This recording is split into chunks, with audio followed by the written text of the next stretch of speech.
Está no ar o Assunto Federal, conteúdo que faz a diferença.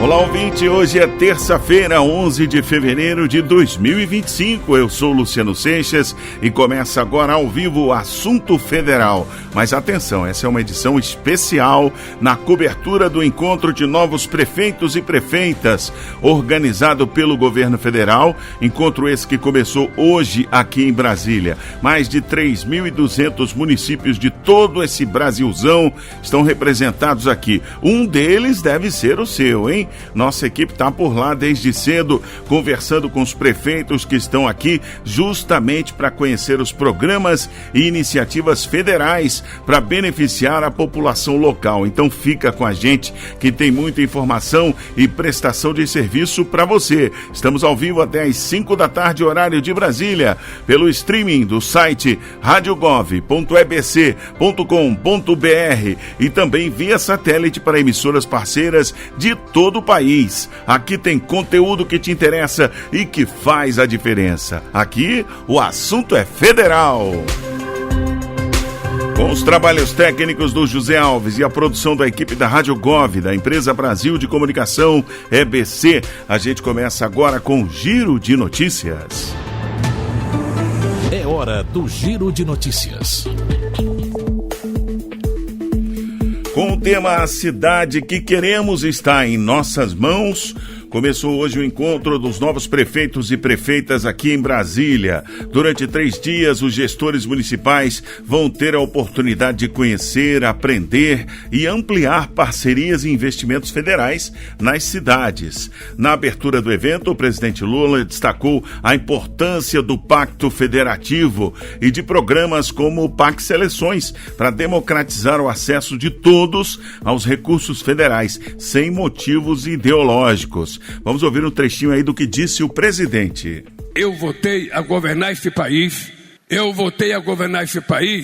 com a única responsabilidade de provar mais uma vez que esse país tende a ser um país altamente desenvolvido e ele só será desenvolvido se a cidade for desenvolvida. Não há estado rico com cidade pobre. E não há cidade rica com estado pobre, e não há estado rico com cidade pobre. É preciso que haja um compartilhamento das coisas entre o governo federal e o governo municipal. É por isso que eu tenho muito orgulho de ter começado o ano de 2023 convocando uma reunião entre os 27 governadores do Brasil para que a gente pudesse definir, junto com os governadores, quais as obras de interesse dos governadores para entrar no PAC. E depois começamos com os prefeitos. Depois fizemos PAC Seleções. E agora vamos fazer mais um PAC Seleções. E o que é um PAC Seleções? É a primeira oportunidade democrática da gente não escolher ideologicamente a cidade que vai ser beneficiada, da gente não escolher a cidade do partido da gente, mas da gente escolher aquela cidade que melhor apresenta o projeto e aquela cidade que mais tem necessidade de que o projeto seja executado. É assim. Eu já disse uma vez de que muitas vezes prefeitos do meu partido ficam zangados porque quem ganhou a tal do PAC Seleções não foi o prefeito do PT, foi o prefeito vizinho que não gosta do PT. Mas é assim que a gente vai exercer a democracia. O ministro das Relações Institucionais, Alexandre Padilha, também participou da abertura. Ele destacou algumas conquistas do governo federal para as cidades brasileiras e lembrou que esse é um dever da União e que um encontro como esse ajuda a fortalecer o pacto entre os entes federados. Vamos ouvir o ministro. O nosso dever, mas também a oportunidade para cada município é chegar na sua cidade com mais recursos garantidos, com convênios destravados, com anúncios para fazer na carona da cidade de vocês. Só o Fundo de Participação dos Municípios cresceu nesses 2 anos 23% em relação a 2022, graças à política econômica que o senhor construiu, liderada pelo ministro Fernando Haddad, que vem aumentando o desenvolvimento e crescimento do nosso país. país. E eu quero agradecer aqui, em nome do presidente Davi Alcolumbre, em nome do presidente Hugo Mota, todos os parlamentares que estão aqui, deputados e senadores. Só a aprovação da lei da securitização das dívidas abre a possibilidade de arrecadação de mais 100 bilhões de reais para os municípios e para os governos estaduais. Só o fato de termos mantido a redução da alíquota da folha de pagamento da Previdência dos municípios significou em 2024 cerca de 10,9 bilhões de reais economizados para os municípios para poder investir esse recurso na educação, na saúde e nos desafios municipais que nós temos. Diversos painéis sobre desenvolvimento social, sustentabilidade, inovação e cidades inteligentes fazem parte da programação. E quem traz mais detalhes para a gente agora ao vivo é a jornalista Ana Gabriela Salles. Boa tarde, Ana. Agenda lotada por aí? Fala, Luciano, boa tarde para você, para os nossos ouvintes. Olha, o encontro acontece no Centro de Convenções Ulisses Guimarães, aqui na área central de Brasília, e muita chuva aqui na capital federal hoje, viu, Luciano? Você sabe disso, né? Mas nossa equipe esteve desde cedo no Centro de Convenções e eu tenho alguns detalhes para vocês agora sobre a extensa programação do encontro de novos prefeitos e prefeitas. Para vocês terem uma ideia, eu contei mais de 40 oficinas simultâneas ocupando todos os espaços do Centro de Convenções. Agora à tarde aconteceu um painel sobre compras públicas e como impulsionar os negócios locais, por exemplo. Mas tem oficinas em todas as áreas de governo: saúde, educação, empreendedorismo, meio ambiente, só para citar algumas. E isso é só o primeiro dia, hein? Porque o encontro vai até quinta-feira, ou seja, vão ter dezenas e dezenas de oportunidades para os prefeitos e prefeitas conhecerem os programas do governo federal.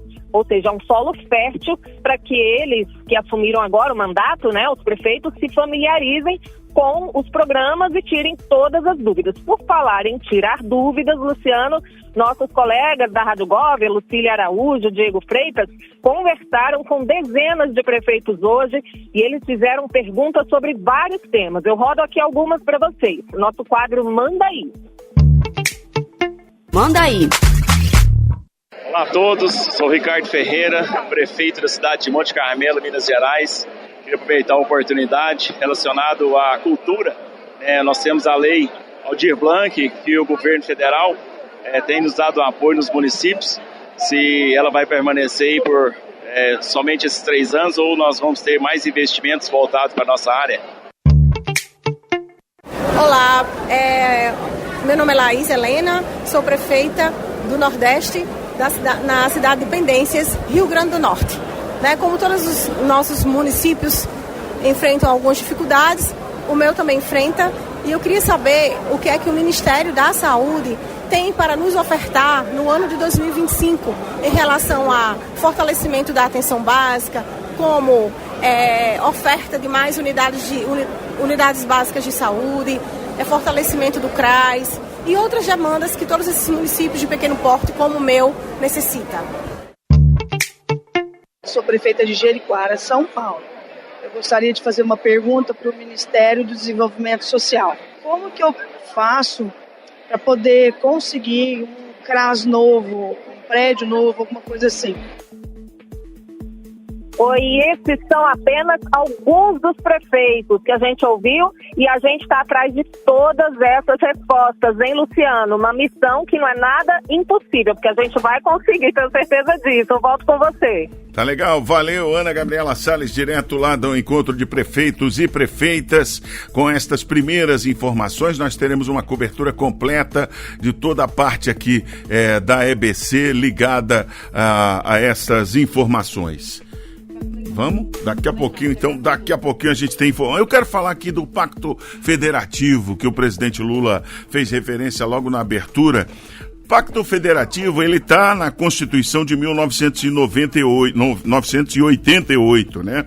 Ele define como é que o poder é distribuído e compartilhado entre os diferentes níveis de governo: União, Estados Distrito Federal e municípios. É o Pacto Federativo que estabelece as responsabilidades e também a autonomia de cada um destes entes federativos, buscando equilíbrio na gestão do país. Tem que ter um equilíbrio, governo federal, estados, município, Distrito Federal, tem uma questão da autonomia. Cada ente federativo, a União, os estados ou os municípios, têm uma autonomia para tomar decisões dentro da sua esfera de competência, né? Sem interferência de outros entes, né? Então, uma decisão que cabe à prefeitura, não tem o governo federal que se meter, não tem o governo estadual que se meter. Ao contrário do que muitos pensam, o governador, por exemplo, não é subordinado ao presidente da República e também não manda nos prefeitos das cidades. Então, existe esta separação determinada no Pacto Federativo. As responsabilidades também estão determinadas. São divididas entre as cidades, os municípios, né, os estados e a União. Por exemplo, a União pode ser responsável por questões de defesa nacional e os estados podem cuidar da segurança pública. Já os municípios podem cuidar da gestão do trânsito. E aí entra um aspecto importante. Tá legal, cada um tem responsabilidades. E quem é que paga a conta? Aí tem a divisão dos recursos financeiros, também um ponto central do Pacto Federativo.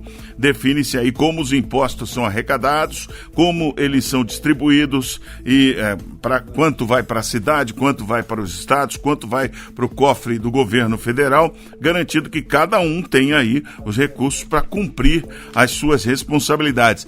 Detalhe, houve mudanças na reforma tributária, que foi, acertada agora há pouco, alterou a forma como os impostos são arrecadados e distribuídos e, claro, isso também está sendo explicado nesse evento aí para os prefeitos e as prefeitas do Brasil que estão em Brasília. Por isso a gente teve convites aí do Ministério, do Ministro, do Presidente, para que os prefeitos comparecessem a este evento. E quem ainda não pôde chegar no primeiro dia, ontem o ministro esteve aqui na Voz do Brasil falando exatamente, se não puder vir no primeiro dia, venha no segundo, venha no terceiro, venha de alguma maneira, porque tem muita coisa boa e importante acontecendo por aqui. Então nós estaremos acompanhando tudo isso de perto aqui no nosso programa Assunto Federal.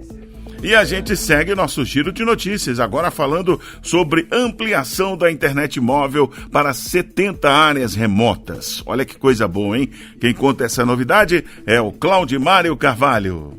O Ministério das Comunicações abriu um novo leilão reverso para ampliar o acesso à internet e à telefonia móvel em 70 localidades de difícil acesso. A iniciativa busca garantir inclusão digital em áreas sem cobertura distribuídas por 17 estados.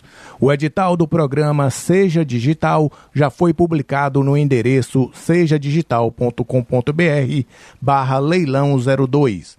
O leilão ocorrerá em 18 de março. Empresas interessadas poderão disputar a instalação de antenas por meio de lances únicos, sendo vencedoras aquelas que oferecerem o menor custo. Os leilões têm a finalidade de usar o saldo remanescente de R$250 milhões em recursos à disposição. As localidades foram predeterminadas pelo Ministério das Comunicações, que mapeia áreas remotas do país a serem incluídas digitalmente. O primeiro leilão, realizado em 2024, já conectou mais de 50 comunidades. Da agência Rádio Gov em Brasília, Claudimário Carvalho. Nova Indústria Brasil, matéria-prima para a fabricação de medicamentos de doenças autoimunes, será produzida 100% no Brasil. Lademir Filipim tem as informações. O vice-presidente e ministro do Desenvolvimento, Indústria, Comércio e Serviços, Geraldo Alckmin, participou nesta segunda-feira, dia 10, de evento de anúncio da aprovação da Anvisa para que a Bionovis produza no Brasil insumo farmacêutico ativo para a fabricação do medicamento Infliximab, o que representa uma experiência de sucesso da política estruturante das parcerias e desenvolvimento produtivo. Alckmin visitou a planta da Bionovis em Valinhos, São Paulo. Com a aprovação, a Bionovis passa a ter condições de produzir 100% do IFA deste medicamento para o país. Entre as metas da Nova Indústria Brasil está a de elevar dos atuais 45% para 50% até 2026 e a 70% até 2033. A produção nacional das necessidades do país de medicamentos, vacinas, equipamentos e dispositivos médicos, materiais e outros insumos e tecnologias em saúde. A Bionovis investiu 800 milhões de reais em infraestrutura fabril, capacitação de recursos humanos e aquisição de tecnologia com o objetivo de garantir a autossuficiência do Brasil no desenvolvimento e na fabricação de produtos biológicos de alta complexidade. Da agência Rádio Gov em Brasília, Vladimir Filipim. Melhorias na BR-163 no Pará vão facilitar o escoamento de grãos entre os municípios de Rurópolis e Santarém, além de ajudar a reduzir o impacto ambiental e melhorar a qualidade de vida e a mobilidade da população. Vladimir Filipim volta aí com essa informação também. O Ministério dos Transportes, por meio do Departamento de Infraestrutura de Transportes, o DENIT, concluiu as obras de 2 pontes sobre pequenos rios conhecidos como igarapés, na BR-163, no Pará. Esses trechos eram os únicos sem pavimentação em um percurso crucial para o escoamento de grãos entre os municípios de Rurópolis e Santarém. O investimento total foi de 18,5 milhões de reais para o nivelamento e a instalação do asfalto nos acessos às pontes, uma técnica chamada encabeçamento. Para finalizar a obra, o DENIT executou mais de 10 mil metros de drenagem profunda e superficial, além da construção de meio-fio, sarjeta e valetas para proteção de aterros. Também foram implantados 322 metros de defensas metálicas. Com a conclusão, além de reduzir o impacto ambiental, a BR-163 do Pará se torna um segmento facilitador para o transporte de mercadorias e serviços, aumentando a competitividade e atraindo mais investimentos para a região. Da agência Rádio Gov em Brasília, Vladimir Filipim. E mudando de assunto, o Brasil intensificou o combate à pirataria. Plataformas ilegais já foram alvo de ações de órgãos da segurança pública. José Carlos Andrade. O Conselho Nacional de Combate à Pirataria e Delitos contra a Propriedade Intelectual, CNCP, encaminhou à Organização Mundial da Propriedade Intelectual, OMPI, uma lista com 393 sites piratas bloqueados pelas autoridades brasileiras. A relação vai ser inserida no mecanismo de monitoramento e difusão internacional desse tipo de conteúdo. O CNCP é vinculado à Secretaria Nacional do Consumidor, Senacom, do Ministério da Justiça e Segurança Pública. As plataformas ilegais já foram alvo de ações de órgãos da segurança pública, como a Operação Redirect, conduzida pelo Laboratório de Operações Cibernéticas, e a Operação 404, que bloqueou 675 sites e 14 aplicativos de streaming. Da agência Rádio Gov em Brasília, José Carlos Andrade. Brasil lança portal oficial do BRICS 2025. O BRICS é um agrupamento formado por 11 países: Brasil, Rússia, Índia, China, África do Sul, Arábia Saudita, Egito, Emirados Árabes Unidos, Etiópia, Irã e, recentemente, a Indonésia também entrou, né? Esse grupo atua como fórum de articulação político-diplomática de países do sul global e de cooperação nas mais diversas áreas. Claudimário Carvalho explica. O governo federal lançou nesta terça-feira o portal oficial do BRICS Brasil 2025. Disponível em português e inglês, o site reúne notícias, dados econômicos dos países membros e o calendário de atividades sob a presidência brasileira do grupo. O endereço é brics.br. Além do portal, a estratégia de comunicação inclui cobertura audiovisual e fotográfica dos eventos programados para o ano, com matérias disponíveis no YouTube e no Flickr. O Brasil assumiu a presidência do BRICS em janeiro com o lema Fortalecendo a Cooperação do Sul Global por uma governança mais inclusiva e sustentável.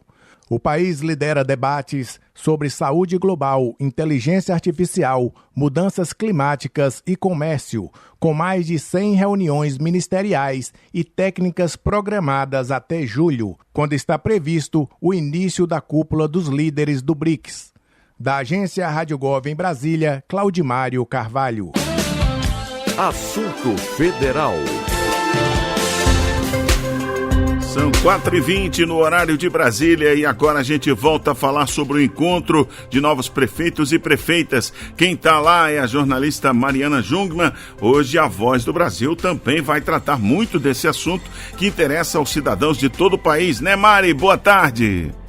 Oi, Luciano, boa tarde para você, para os ouvintes da Rádio Gov. É isso mesmo, Luciano, eu estou aqui no encontro de novos prefeitos e prefeitas em Brasília, conversando com autoridades. Fiz uma entrevista agora há pouco, Luciano, que a gente vai ter na Voz do Brasil de hoje, de logo mais, com a presidente do Fundo Nacional de Desenvolvimento da Educação, a Fernanda Pacobaíba.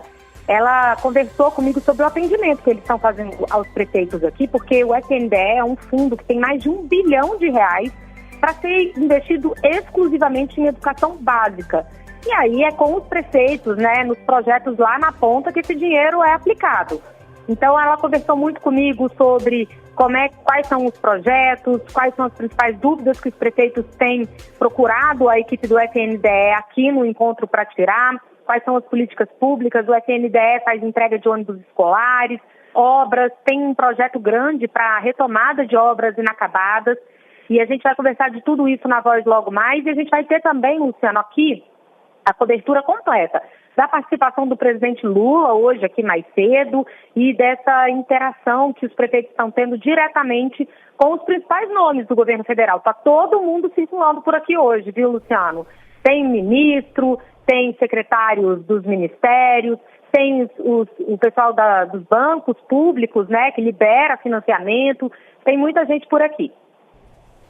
Tá certo, valeu, Mari, obrigado pela participação, as informações. A gente se encontra às 7h na Voz do Brasil, que também está cobrindo então este grande evento de novos prefeitos e novas prefeitas aqui em Brasília, Distrito Federal. Quem aí conhece o Zé Gotinha? Acho que todo mundo, não é mesmo? Esse ícone do PNI, o Programa Nacional de Imunizações, é mais uma vez finalista do Prêmio IBEST e estará presente na cerimônia de entrega da premiação que ocorrerá em Porto Alegre nesta sexta-feira. E a gente recebe aqui a Thaísa Vitória, que conta mais sobre essa novidade. Oi, Thaísa.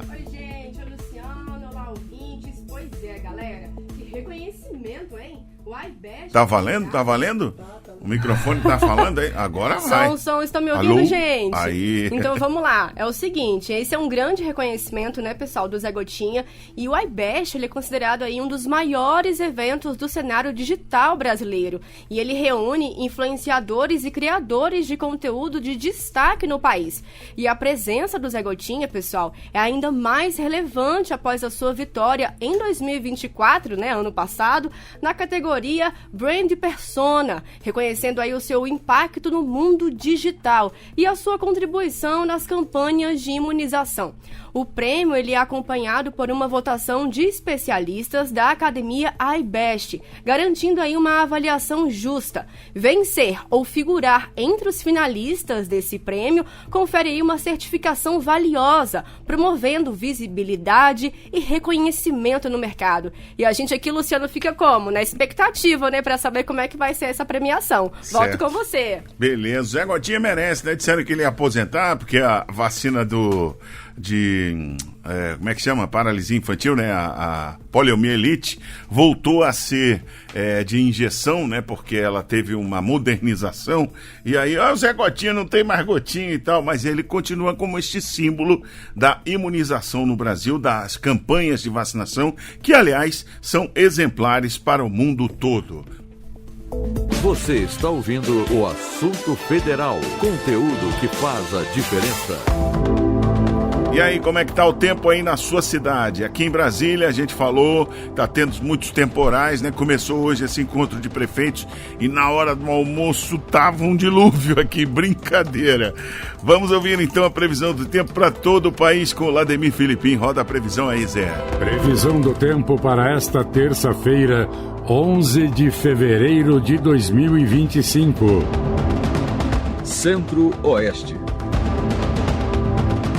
Brasília, capital federal, tem nesta terça-feira tempo encoberto pela manhã e encoberto com chuvisco à tarde.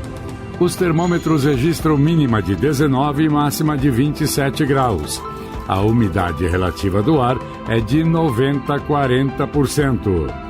Goiânia, em Goiás, fica com tempo encoberto com chuvisco.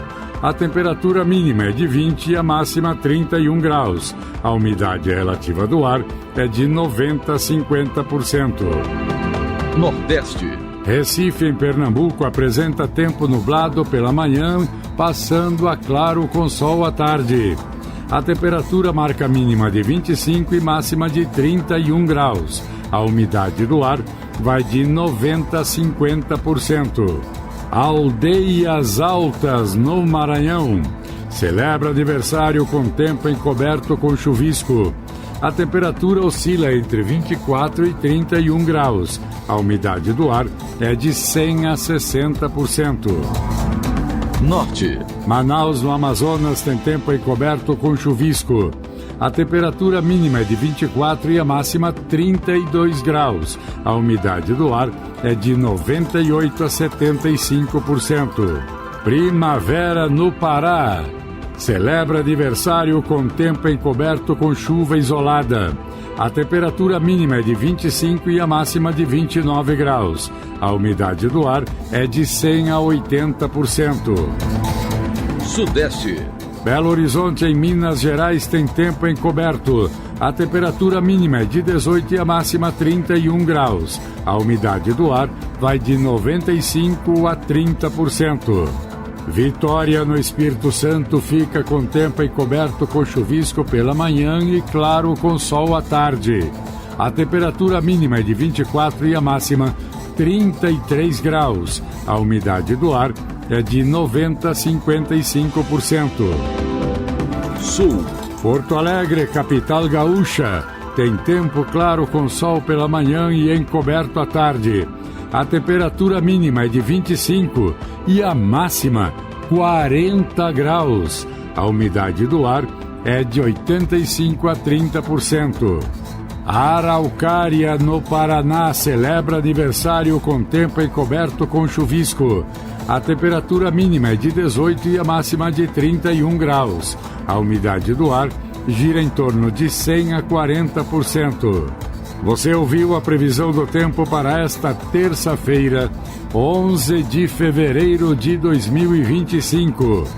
Com informações do INMET, o Instituto Nacional de Meteorologia, da agência Rádio Gov em Brasília, Lademir Filipim.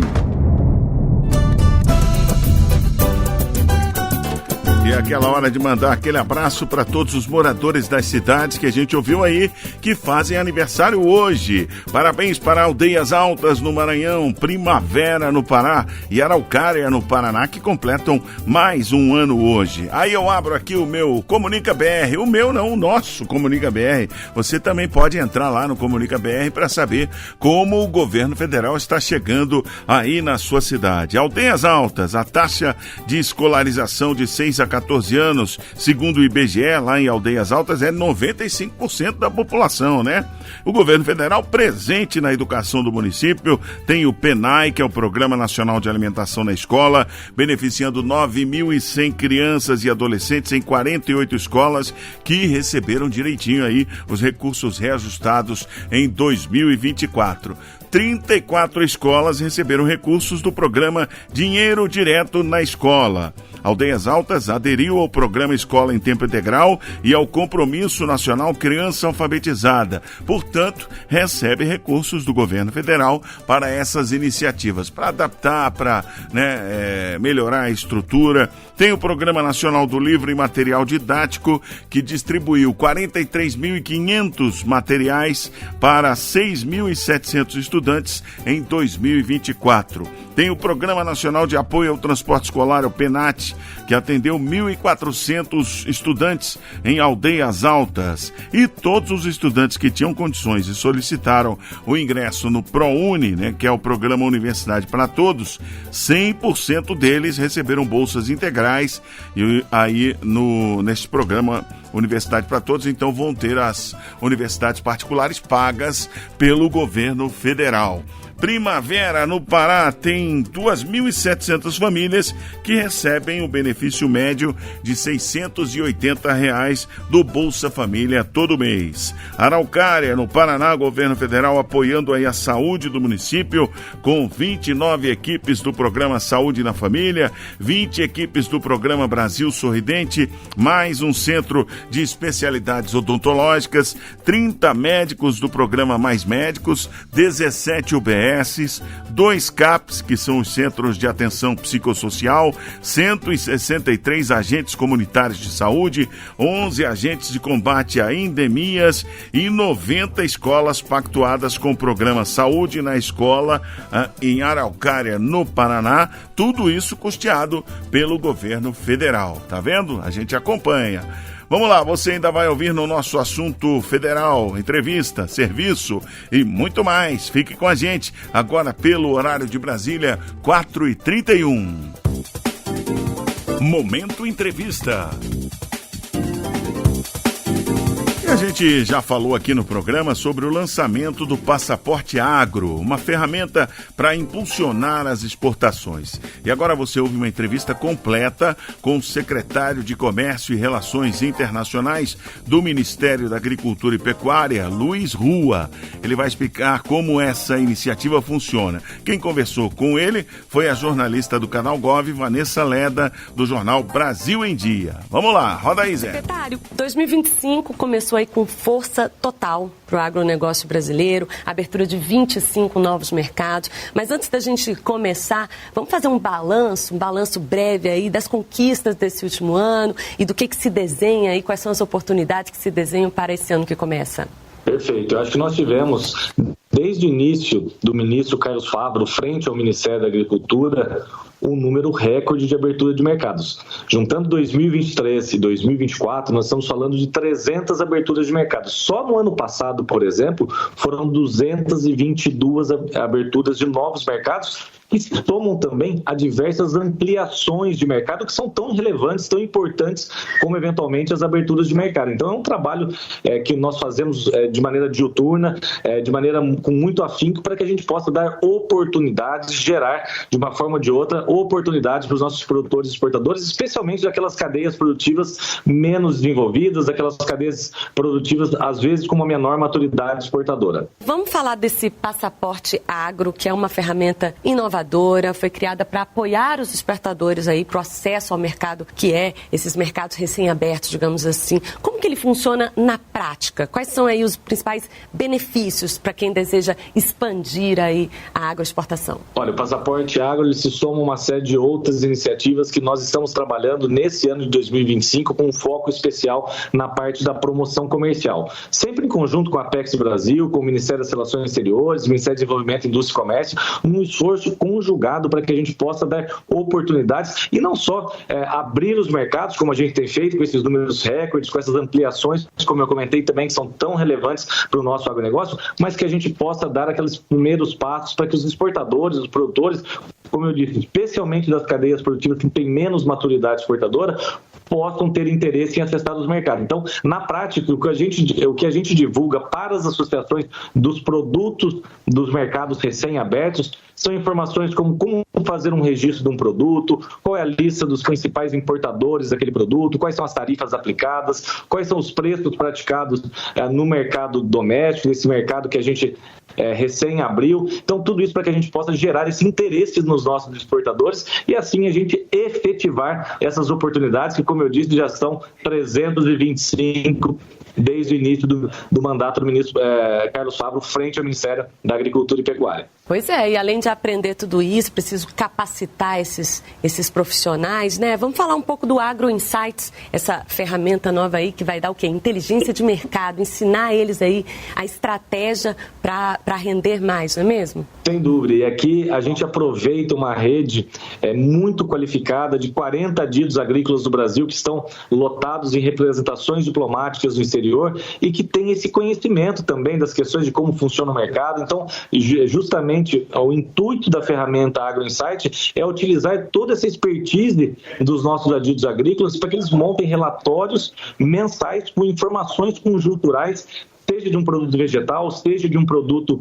de origem animal. Nós estamos falando que no acumulado do ano, lá em dezembro, nós teremos 912 Agro Insights, ou seja, é muita informação qualificada para que os exportadores também possam se interessar, eventualmente, por um mercado que não estava no radar de atuação e que, a partir de uma oportunidade que o adido agrícola vislumbra e coloca no papel, coloca nesse relatório no Agro Insights, a partir daí pode gerar boas oportunidades também. É o governo sendo ativo, apoiando e estando ao lado do setor privado para que o setor privado possa efetivar negócios e fazer assim com que se traga emprego, renda, receita para o nosso país. Maravilha. E além das commodities, o Brasil está tentando investir aí em uma diversificação, digamos assim, né, das exportações agrícolas. Quais são os novos mercados estratégicos que estão no foco do Brasil? Olha, de fato é muito importante essa diversificação de produtos e de mercados. Como eu disse, foram 325 novas aberturas de mercados e a maior parte dessas aberturas de mercado foram para produtos menos tradicionais da nossa pauta exportadora. Então a gente está avançando, por exemplo, nas aberturas de mercado e ampliação de comércio das castanhas, no caso das frutas também, da erva mate, enfim, de uma série de produtos menos tradicionais da nossa pauta exportadora. O Brasil, só para você ter uma ideia, no ano de 2024, nós crescemos 8% esses produtos menos tradicionais, mostrando que todo o trabalho, todo o esforço capitaneado pelo ministro Carlos Fávaro e que a gente na Secretaria de Comércio e Relações Internacionais tem viajado pelo mundo afora para que a gente possa trazer resultados. E acho que o resultado já se mostra quando a gente tem esse incremento de 8% na venda desses produtos menos tradicionais da nossa pauta exportadora. Secretário, para terminar, vamos falar aí para acessar esses acessos, acessar esses mercados internacionais, é preciso investir em logística, é preciso lidar com desafios regulatórios, desafios sanitários. Como que o Brasil está atuando aí para superar essas barreiras e se tornar um parceiro comercial importante aí no mundo? É um esforço coordenado, o Brasil tem avançado em diversas pautas, e o governo trabalhando de maneira uníssona, né? Ou seja, trabalhando de maneira conjunta para que a gente possa cada vez mais avançar. O Brasil já é um importantíssimo parceiro comercial de muitos países. O Brasil exporta para mais de 180 países, quando a gente olha para todos os produtos da nossa agropecuária, ou seja, virtualmente para todos os países do mundo há pelo menos um produto brasileiro colocado. Então, a gente espera agora, com esse esforço, que a gente vai dar esse foco, como eu disse, na promoção comercial nesse ano de 2025, em conjunto com a Apex, com o MRE, a gente espera que a gente possa avançar ainda mais nesses mercados, colocar o nosso produto, colocar os atributos, como eu disse, a sustentabilidade, a sanidade, a qualidade, a competitividade do nosso produto. O Brasil, de fato, sendo um promotor do que eu tenho chamado, Vanessa, de geopolítica da paz, porque o Brasil promove a segurança alimentar, a segurança climática e a segurança energética. São poucos países no mundo que têm essa condição e eu acho que o Brasil tem muito boas oportunidades a partir dessa geopolítica da paz que a gente está implementando. Ouvimos a entrevista com o secretário de Comércio e Relações Internacionais do Ministério da Agricultura e Pecuária, Luiz Rua. Para ouvir esse e outros conteúdos, acesse radiogov.ebc.com.br. Rádio Gov, tudo o que você precisa saber. Você está ouvindo o Assunto Federal, conteúdo que faz a diferença. Povos indígenas. A Justiça Federal entendeu que não há provas para enviar a julgamento pelo júri popular 22 indígenas do povo Cinta Larga, que foram denunciados pelas mortes de garimpeiros na terra indígena Roosevelt em abril de 2004. O repórter Vitor Abreu conta mais pra gente no boletim AGU Brasil de hoje. A Justiça Federal entendeu que não há provas para enviar a júri popular o caso de 22 indígenas do povo Cinta Larga, que foram denunciados pelas mortes de garimpeiros na terra indígena Roosevelt. Os procuradores da AGU que cuidaram do caso foram até o local dos fatos, levantaram informações, conversaram com moradores e se reuniram com os acusados. Eles também pediram coleta de provas, checagem de dados e conseguiram apontar fragilidades na acusação. Diante dos argumentos da AGU, a Justiça Federal entendeu que dos 23 acusados, contra 22, não há provas suficientes para levá-los ao tribunal do júri. Em relação ao único indígena remetido ao júri popular, foi apresentado recurso à Justiça de segundo grau, alegando que também não há provas contra ele e que a acusação se baseia no depoimento contraditório de uma única testemunha durante a audiência de instrução e julgamento. A terra indígena Roosevelt é o território de ocupação tradicional do povo Cinta Larga, localizada entre os estados de Rondônia e Mato Grosso, no bioma Amazônia. A área, historicamente, é alvo de garimpeiros devido às suas riquezas naturais. A incidência da atividade criminosa no território levou doenças e violência ao Cinta Larga, impacto que pode ser observado na redução populacional da etnia. Estima-se que no final da década de 1960 havia cerca de 2.000 pessoas. O número caiu para 500 no início dos anos 1980. Atualmente, 958 indígenas vivem no território, de acordo com o censo 2022 do IBGE. A presença do garimpo na terra indígena Roosevelt se intensificou no início dos anos 2000. Os criminosos driblavam a fiscalização dos órgãos competentes para extrair minerais preciosos da região.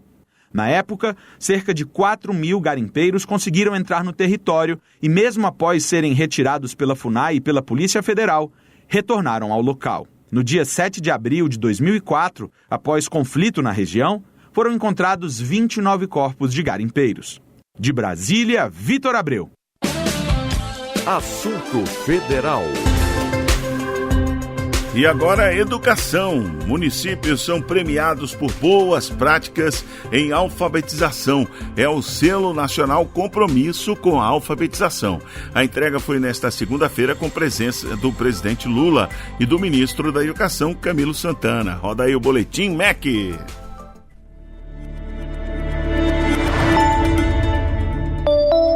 Olá, eu sou Patrick Samartin e você está ouvindo o Boletim MEC. O MEC promoveu nesta segunda-feira evento que premia estados e municípios por boas práticas em alfabetização, chamado de Selo Nacional Compromisso com a Alfabetização. O selo faz parte do Compromisso Nacional Criança Alfabetizada. O prêmio busca reconhecer os esforços e as iniciativas exitosas de gestão das secretarias de educação dos estados, do Distrito Federal e dos municípios, na formulação e implementação de políticas, programas e estratégias que assegurem o direito à alfabetização das crianças. A cerimônia contou com a participação do presidente Lula e do ministro da Educação, Camilo Santana, que afirmou que o Compromisso Nacional Criança Alfabetizada não é apenas uma política pública, mas sim uma ação de justiça social. O Compromisso Nacional não é apenas uma política pública, é um compromisso de justiça social. Lembrar o que estamos fazendo aqui hoje vai muito além de um prêmio, de um reconhecimento, o compromisso de um país inteiro com a alfabetização das nossas crianças. Nós estamos olhando aqui para o futuro de uma nação, o futuro de um país que tenha mais igualdade, menos injustiça, e tudo isso só se constrói, não há outro caminho a não ser através da educação. Viva a educação brasileira e viva a alfabetização das nossas crianças! O selo é dividido em categorias ouro, prata e bronze. Foram estabelecidos 21 critérios para os estados e 20 critérios para os municípios. Os critérios foram organizados em 5 dimensões de avaliação. Ao todo, 27 estados e 83% dos municípios se inscreveram para concorrer ao prêmio. Para saber mais sobre as iniciativas do MEC na alfabetização de crianças, jovens e adultos, acesse nosso portal www.gov.br/MEC. Ministério da Educação, Brasil, União e Reconstrução, Governo Federal. A gente vira e mexe, fala desse compromisso nacional criança alfabetizada aqui, né? Quando a gente abre lá o Comunica BR, né? Hoje, inclusive, estou procurando aqui, a gente falou de Araucária, de Aldeias Altas do Maranhão. Foi uma das cidades que aderiram a este programa, né? E, portanto, tem recursos do governo federal para fazer esse país se alfabetizar direitinho até o 2º ano do ensino fundamental, as crianças lendo e escrevendo direitinho. E também para aquele pessoal que se atrasou, né, durante a pandemia, 3º, 4º e 5º ano. O programa tem um investimento total assim do governo federal de 2 bilhões de reais, 1 bilhão já foi investido, a gente ouviu ontem na Voz do Brasil. Bom, vamos lá, a gente volta a falar sobre o encontro de novos prefeitos e prefeitas, um mega evento que começou hoje aqui em Brasília e reúne representantes de mais de 3.200 municípios. Ana Gabriela Salles fala de novo com a gente ao vivo sobre uma das grandes novidades lançadas no encontro. Conta pra gente aí, Ana. Oi, Luciano, oi, ouvintes. Pois é, a novidade é a plataforma Contrata Mais Brasil, criada para facilitar a participação dos MEIs, os microempreendedores individuais, nas compras públicas. A plataforma foi lançada durante um dos painéis desse primeiro dia de evento. Eu já falei para vocês, né, que são mais de 40 painéis e oficinas simultâneas. Só no primeiro dia, vai até quinta. Bom, agora falando um pouco dessa nova ferramenta, o governo federal explica que é um espaço digital inovador, capaz de conectar milhões de microempreendedores individuais às compras públicas de prefeituras, estados e do governo federal, com amplo potencial de gerar mais renda e empregos. Esse potencial só na primeira fase, agora em 2025, é de gerar quase 6 bilhões de reais. Atualmente, segundo o governo federal, 16 milhões de MEIs estão em operação no Brasil, mas só 70 mil estão cadastrados na base de fornecedores do governo federal. Nas fases seguintes, a plataforma será aberta a micro e pequenas empresas, agricultores familiares e cooperativas e depois para todas as empresas, é o que informa, então, o governo federal. O uso pelos MEIs, os microempreendedores, e por órgãos públicos, Luciano, vai ser 100% gratuito. Isso é o que importa, né? A ferramenta tem interface intuitiva e procedimentos simples, seguros e ágeis. A gente ainda não entrou nessa plataforma, mas essa é a informação que a gente recebeu. A contratação pode ocorrer em até 5 dias a partir da publicação da necessidade do serviço. Nenhuma alteração da lei de licitações é necessária. Gente, são muitos detalhes e você encontra esse serviço lá no nosso portal radiogov.abc.com.br daqui a pouquinho. Luciano. Tá legal, obrigado Ana Gabriela Salles, falando do encontro de prefeitos e prefeitas. Tem uma série de novidades acontecendo e sendo explicadas lá para os prefeitos e prefeitas, muita gente nova, né, assumindo aí o seu primeiro mandato, que é exatamente para saber como é que atua, né, a prefeitura junto ao governo federal para receber recursos, para receber apoio, para levar, né, os benefícios que são possíveis para a população. E olha, aproveitando essa deixa aí da Ana Gabriela Salles, o portal radiogov.ebc.com.br tem todas as informações do governo federal para você. Serviço, as palestras, as entrevistas, as informações sempre estarão disponíveis por lá. Como a Ana Gabriela avisou agora, ainda não deu para atualizar tudo porque a equipe está toda mobilizada, mas daqui a pouco tem informação também nesse encontro em radiogov.ebc.com.br. Momento Serviço.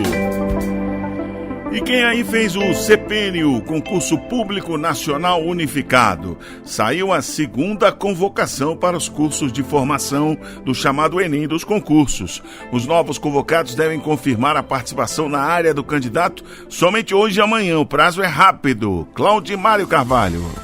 O Ministério da Gestão e da Inovação em Serviços Públicos divulgou nesta terça-feira a segunda convocação para os cursos de formação do Concurso Público Nacional Unificado, o CPNU. Os candidatos selecionados devem acessar a área do candidato no site da Fundação Sesgran-Rio e confirmar a participação até amanhã, 12 de fevereiro. A consulta deve ser feita no site cpnu.sesgranrio.org.br. A convocação envolve 9 cargos que exigem etapa adicional como especialista em políticas públicas e gestão governamental. A formação é para desenvolver competências essenciais para o serviço público, com foco em ética, equidade e resultados para a população. O processo também pode afetar a classificação dos candidatos para cargos que não exigem curso de formação, ao atualizar a lista de espera e o cadastro reserva. A não confirmação implica em eliminação do candidato para aquela vaga e para vagas que ele listou como de menor preferência. Cada candidato será considerado aprovado em apenas um cargo, mas seu nome poderá constar em listas de espera para cargos de maior preferência. Da agência Rádio Gov em Brasília, Claudimário Carvalho. E atenção, moradores de São Paulo, o governo federal anuncia a construção de novo hospital universitário. O investimento será de 157 milhões de reais para atendimentos de média e alta complexidades. O recurso faz parte do novo PAC, o Programa de Aceleração do Crescimento. Lorena Pacheco. A Universidade Federal de São Paulo, a Unifesp, vai ganhar uma nova unidade hospitalar. Para a construção do Hospital Santo Amaro, o investimento do governo federal será de 157 milhões de reais. Serão 260 leitos e a unidade vai se dedicar a atendimentos de média e alta complexidades. Também fará oferta de cuidados intensivos e vai contar com capacidade para cirurgias eletivas. Durante a assinatura do contrato para a construção do hospital, o ministro da Educação, Camilo Santana, falou sobre o projeto. O terreno já está ok, o projeto já está sendo concluído, licitado, já está sendo concluído, e a ideia é que até o final desse semestre, mais tardar no início do semestre que vem, a gente possa aí já está dando a ordem de serviço. Em junho do ano passado, o governo federal anunciou o investimento de 5 bilhões e meio de reais para a consolidação e expansão das universidades e dos hospitais universitários federais. Os recursos fazem parte do Programa de Aceleração do Crescimento, novo PAC, e serão usados, por exemplo, em melhorias na infraestrutura de todas as 69 universidades federais. A responsável pela gestão da nova unidade é a EBSER, empresa brasileira de serviços hospitalares. O presidente da instituição, Arthur Quioro, destacou os investimentos nos hospitais universitários federais. O novo PAC, ele destina 1 bilhão 750 milhões de reais para a produção de investimentos importantíssimos nos hospitais universitários federais. Além da recuperação, da ampliação, da qualificação, tanto da área assistencial como da área de ensino e pesquisa dos nossos hospitais universitários, nós vamos ter a possibilidade de construção de 9 novos hospitais universitários que já estão em curso. A EBSER é vinculada ao Ministério da Educação e atualmente administra 45 hospitais universitários federais.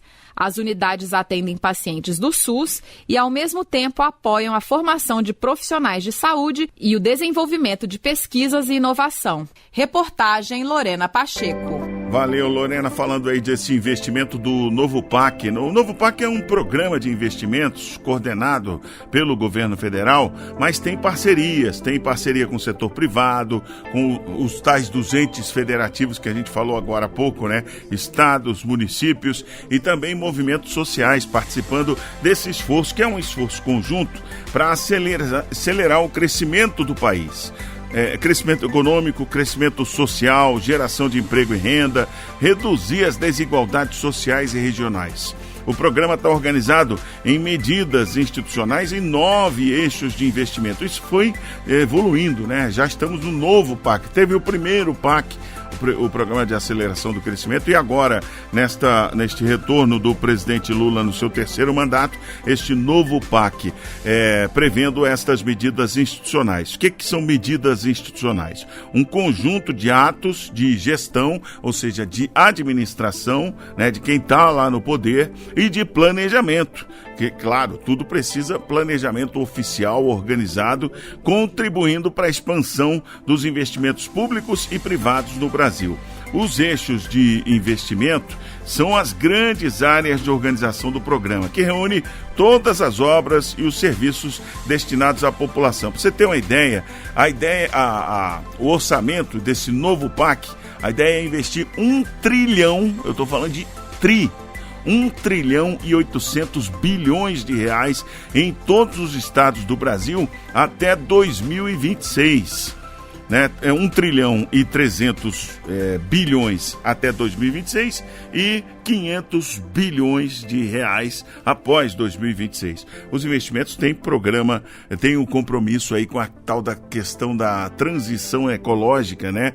A neoindustrialização que o nosso vice-presidente fala muito, inclusive como ministro, né? Então tudo isso está ligado a esse programa de aceleração do crescimento, o novo PAC, com crescimento para o país, a geração de empregos de forma sustentável. Se você quiser essas informações, também pode procurar, né, no nosso radiogov.ebc.com.br. É ouro para Rebeca Andrade! O Brasil é ouro no halterofilismo! Dayana Medeiros! 100% dos nossos medalhistas em Paris têm o DNA do Bolsa Atleta. Quer representar o Brasil? Conte com a gente para chegar lá. Você nasceu para vencer. Há 20 anos, o Bolsa Atleta nasceu para você. Saiba mais em gov.br/esporte. Ministério do Esporte. Governo Federal. Brasil, União e Reconstrução. E vamos falar aqui do Tax Free, que deve atrair mais estrangeiros para o Brasil. Com essa medida que já existe em vários países, o turista que fizer compras aqui no país, aqui no Brasil, recebe de volta o que pagou de impostos relativos aos produtos comprados. Mais informações com Pablo Mundim. O Brasil é um dos principais destinos turísticos do mundo. Ano passado, um recorde: 6 milhões e 700 mil turistas estrangeiros desembarcaram no país. Aos olhos do mundo, o turista que chega aqui se encanta com as belezas naturais, diversidade cultural, gastronomia, um setor que movimenta a economia.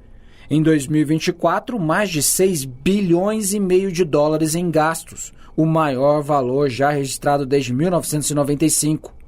Consumo que pode ser ainda maior com a proposta do governo de adotar o programa Tax Free. A medida foi sancionada pelo presidente Lula e inclui o Tax Free na reforma tributária. A exemplo de outros países, o programa permite um reembolso de impostos sobre produtos adquiridos por turistas estrangeiros. Um benefício que já existe em outros países, explica Ana Carla Lopes, secretária executiva do Ministério do Turismo. Argentina, Uruguai, Chile e Peru já tem. A gente fala Europa, mais de 20 países já tem. Ásia, Japão, Coreia, Singapura. América do Norte, Estados Unidos, Canadá. E também tem o potencial do Brasil estar inserido no cenário internacional, numa rota também de compras, que não pode ser deixada de lado, não pode fingir que não existe. Com o Tax Free, o governo pretende estimular o turismo e incentivar os visitantes a consumirem mais no comércio local. O programa também melhora a competitividade do Brasil como destino turístico, gera emprego e renda. É o que revela o estudo do Instituto FEComércio de Pesquisa e Análises do Rio de Janeiro. Com o Tax Free, o país tem potencial para injetar mais de 2 bilhões de reais à economia. Ainda segundo a pesquisa, o programa tem atratividade e familiaridade dos turistas, mas da metade dos turistas estrangeiros, 50,7%, afirmaram já ter utilizado o benefício em outros países. Para o presidente do Conselho de Turismo da Federação do Comércio de Bens, Serviços e Turismo do Estado de São Paulo, Guilherme Ditzi, a medida é atrativa para os turistas e também para os comerciantes. Ajuda, sim, a movimentar a cadeia do comércio.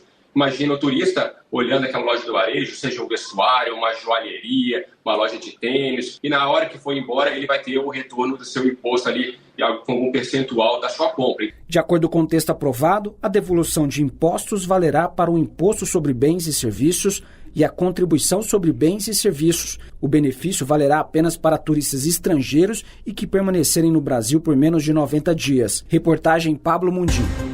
E agora uma última notícia. O longa Ainda Estou Aqui conquistou mais 3 prêmios internacionais no fim de semana. Olha isso aí, é indicativo pro Oscar, né?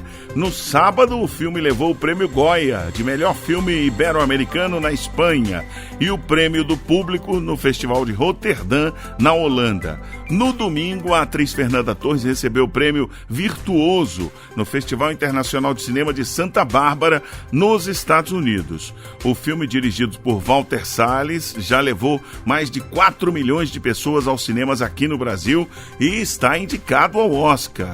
Será que vem mais um prêmio por aí? A cerimônia do Oscar acontece... É carnaval, 2 de março, olha aí. Vai dar para comemorar legal, hein? Vamos ficar na torcida. Estamos chegando ao final de mais um programa Assunto Federal. Eu volto amanhã, 4 da tarde. Espero você para mais uma tarde cheia de informação que faz a diferença no seu dia a dia. Um ótimo fim de tarde para você. Aqui, Rádio Gov, tudo o que você precisa saber.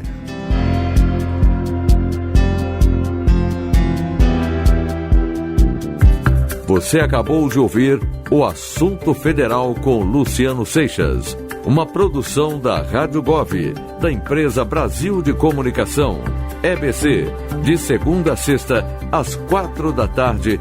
Fique ligado nas notícias que impactam o seu dia a dia e na prestação de serviço para todo o país. Rádio Gov, tudo o que você precisa saber.